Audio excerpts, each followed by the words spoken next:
A fella named Math was running a bath, but as he got in it, he heard a wet laugh. Scared from his wits, he covered his bits and spied a fair mermaid laughing in fits. Oh, how had she come? Which way had she swum? And sniggered she now at the spots on his bum? His confidence shied, he wanted to hide from this beautiful mermaid swept in on the tide, with fins in her thighs and amber-like eyes and glistening bosom of just the right size. He could not resist, he had to be kissed, but from her guffawing she would not desist. She laughed with a wail, she laughed herself pale. Oh, the hair on his toes was tickling her tail. Math and the Mermaid.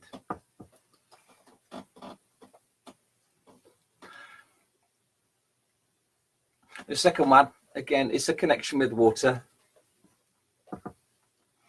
But here the distance is opposite sides of the world. And this is kind of a true story in that a very dear friend of mine, someone I care about very much, lived for the longest time on the opposite side of the world. And it was near impossible to maintain a correspondence other than by leaving messages and pictures and works of art for each other. Waking up in the morning to find a message had been left, going to bed at night, leaving a message. And I put that into this poem in a kind of fable of two seashores. Isn't it funny how I trip over my words when I don't have them written down in front of me? Some of them I need to take a running jump at. So that was the inspiration for this poem, which is called The Seabirds' Song. Arising on a morning, he went walking by the shore.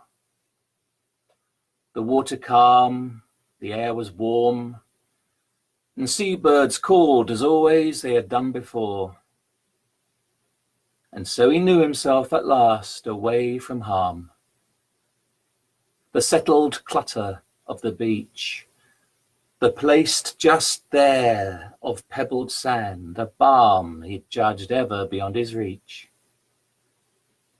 And it was then he saw the softest pearl catching sunlight, gleaming coral peach, held in the sacred spiral of a shell, set upright to catch the dawning sun, and opened like a flower joyful to unfurl, set there by a hand unknown, among the bric-a-brac of tumbled wood and weed from a high tide spun, set there by a heart perhaps in need of beauty's comfort, the gentle hand of nature's hidden glory freed. He was moved then to cast his eye across the sand, a discerning mind. He found and placed beside the shell a fragile coral wand, as if it were a connoisseur of sound, enraptured by the ocean's song.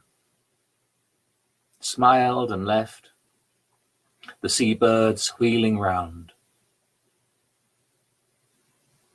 He came there again next morning, not long after sun had hung herself to dry, and saw that someone else had brung another treasure of the sea. Let it lie as close companion to the rest, a starfish, sad, caught above the tide, but glorious in its bumpy, cragged crest. Happy in memoriam, And so, with chin crimpled like the sand, he pressed a little wall of flotsam in a row, a kind of citadel, and respectful break against a wind's blow. On the third day, his sadness fell away to see, beneath a mat of shading kale, a shallow well had been dug, so ocean water might be left to pool within. And there a sweet anemone was sat, waving out its tendrils in a tickling dance within its peaceful solitary lake, and all the seabirds singing.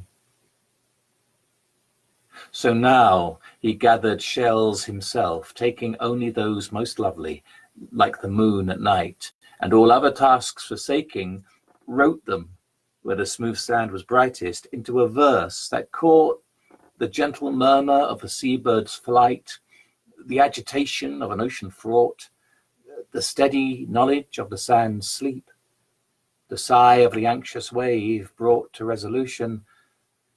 And he swore to keep an honest vigil through the wheel of the night, to see who brought these treasures of the deep.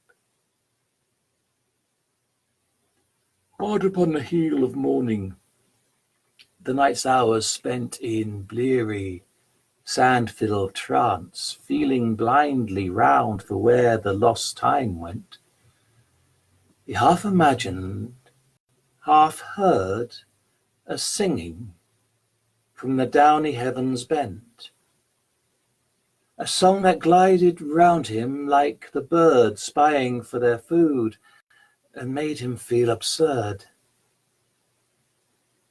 We have seen her on the other side of the world, leaving things of beauty on the beach, objects that to her were good, and finding under moonlight's bleach treasured left by a stranger hand, that solace to her loneliness can teach. And we have seen her stretch out on the sand, earnest vigil through the daylight, keeping for the one who leaves such gifts upon the strand. And so our goddess bids us sing and share these treasures on the shore, since only we can you together bring. And so never ask more.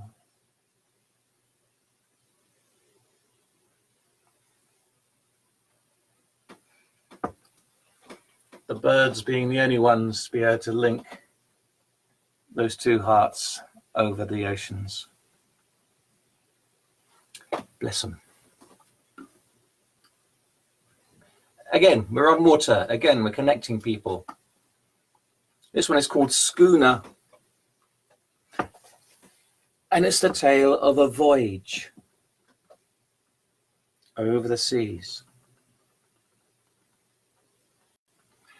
I took a boat onto wild, florid waters, too full to be kept on earth. Felt the stream part to welcome my smooth timber, sailed to a most secret, holy birth. And where the ocean rose to meet me, where the spray of the wave broke on my bow, there I saw a goddess hand entreat me enter more deeply in the growl of the ocean's surges, waves above, below, and fingers full of water's swell, as if my vessel sleek had hove into a harbour of which no song may tell. The faithful captain I took my ship and bade the world above the sea goodbye.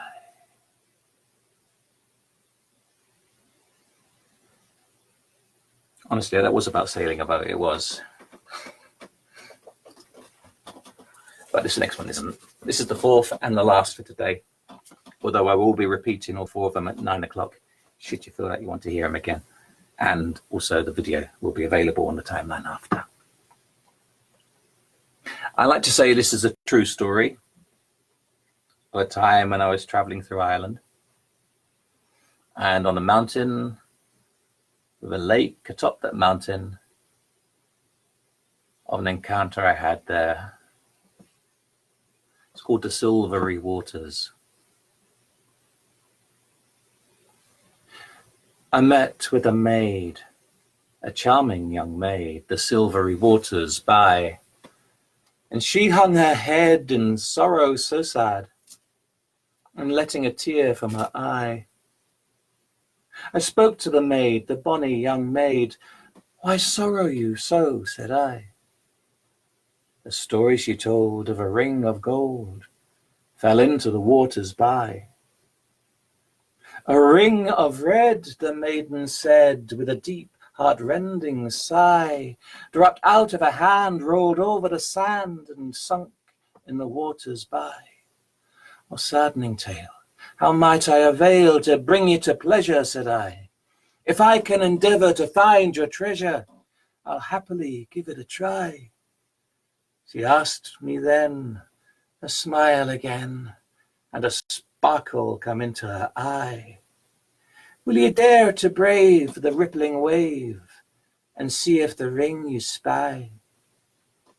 Do not be afraid, I promised the maid, and throwing my clothes to the sky, all naked and brave, I went under the wave of the silvery waters by. All over my skin the water pressed in like welcoming hands, thought I. All giving and warm, it clung to my form, a grip on my belly and thigh. Each wave was a kiss on my shoulder and chest, and held me like someone alive. I promised my best as I took a full breath, and into deep water I dived. With powerful stroke, new waters I broke, the currents around me writhed. I found the ring, my finger slipped in, and someone above me sighed. With all my strength, I pushed my length upwards again to the sky, and came to the air, red flushed and bare, and hearing the maiden's cry, with gentle hand she drew me to land, her breath as unsteady as mine. Her ring on my finger, where she let it linger, and both admired the shine. She let me rest my head on her breast, and gazed at me eye to eye. The waves you have parted, come, finish what was started.